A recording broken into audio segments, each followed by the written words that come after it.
Sir আসসালামু আলাইকুম sir.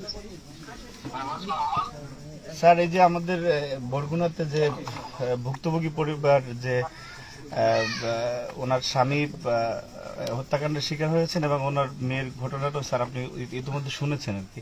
তো উনি এখানে আছেন এবং স্থানীয় জনসাধারণ ওনারা আছেন। তো উনি একটু আপনাকে সালাম দিতে চাচ্ছেন স্যার।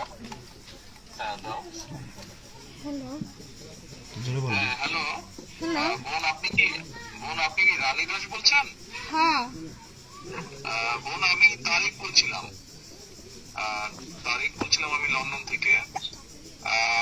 আপনার ঘটনাটা তো সারা দেশের মানুষ দেখেছে এবং কম বেশি সত্য মানুষ জানে।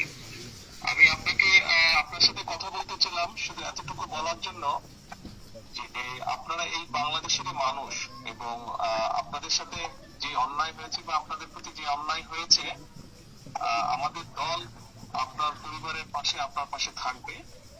আমরা যতটুকু সম্ভব আপনারা যাতে ন্যায় বিচার পান, আমাদের দলের পক্ষ থেকে আমরা সেই সর্বোচ্চ চেষ্টা করব।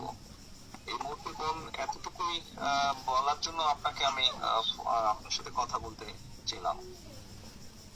আপনাদের যদি আর কোন রকমের সহযোগিতা প্রয়োজন হয়, আমাদের এখানে যে আমান গিয়েছে, আমাদের ছাত্র দলের সাংগঠনিক সম্পাদক, ও আপনারই এলাকার সন্তান। আপনি যদি ওকে বলেন আপনাদের কোনো কি সহযোগিতা প্রয়োজন, আমরা চেষ্টা করব যতটুকু পারি আমাদের অবস্থান থেকে আপনার পাশে দাঁড়ানোর জন্য। আপনি আপনি আপনি ভয় পাবেন না, দেশের মানুষ আপনার পাশে আছে, বিএনপি আপনার পাশে আছে, ভয় পাবেন না আপনি। তাই আমার স্বামী তো আমার মেয়ের ধর্ষণের বিচার চাইতে যাই আমার স্বামী তো মার্ডার হয়ে গেছে। আর আমার এই 3টে সন্তান নিয়ে আমি কি করব? আমার তো কোনো নিরাপত্তা নেই। আমার পাশে আমি কিভাবে খাবো, কি করব? আমার তো সেরকম কিছু নাই। আমার আর রোজগারের মানুষই আমার মাঝে ফেলাইছে। এখন আমি কি করব? আমি আমার নেতৃবৃন্দকে বলেছি, আমার নেতৃবৃন্দ ওখানে যাচ্ছে, আমান ওখানে আছে। আমরা আরো আমাদের দলের সিনিয়র নেতা মানে আরো বড় নেতাদেরকে আমরা বলেছি আপনার সাথে যাবে, কথা বলবে এবং আপনার কি সহযোগিতা প্রয়োজন আমাদেরকে বলবেন।